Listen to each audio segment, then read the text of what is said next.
Господин полковник, я что-то нашел. C'est une attaque! Une attaque! Vite, vite, dépêchez-vous! 我呀，但我安静点儿，我现在不能帮你们。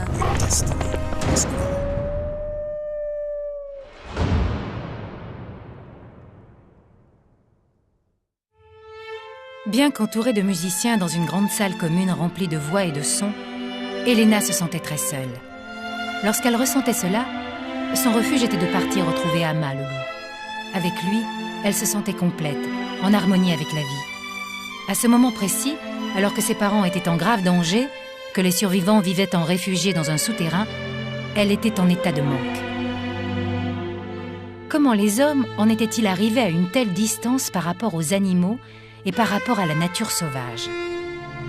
En d'autres lieux, lorsqu'elle regardait le ciel, elle partageait l'émerveillement des hommes pour le cosmos, le miracle de la vie, toutes ces petites coïncidences impossibles qui nous disent que Dieu existe forcément.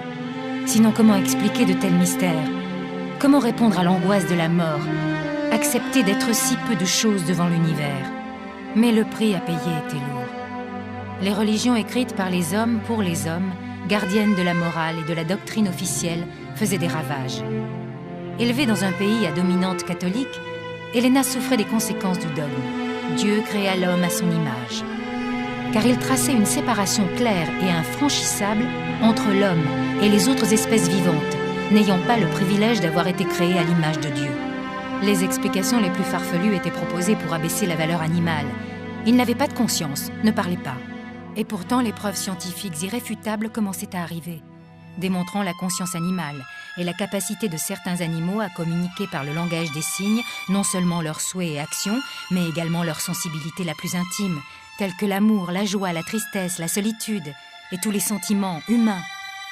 Ces animaux étaient capables de peindre et d'exprimer leur perception du monde au travers de tableaux, de formes et de couleurs. Si les animaux avaient le langage, la conscience, l'expression artistique, pourquoi les traitait-on si souvent comme des sous-races, n'ayant pas les mêmes droits que nous, les hommes, à une vie libre et heureuse?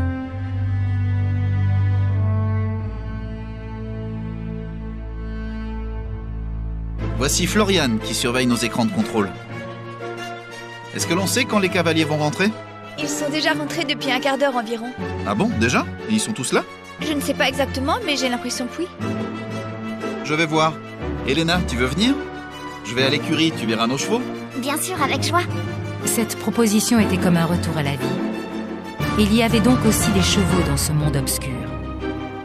Et s'il y avait des chevaux, y aurait-il aussi... Elle n'osait l'espérer.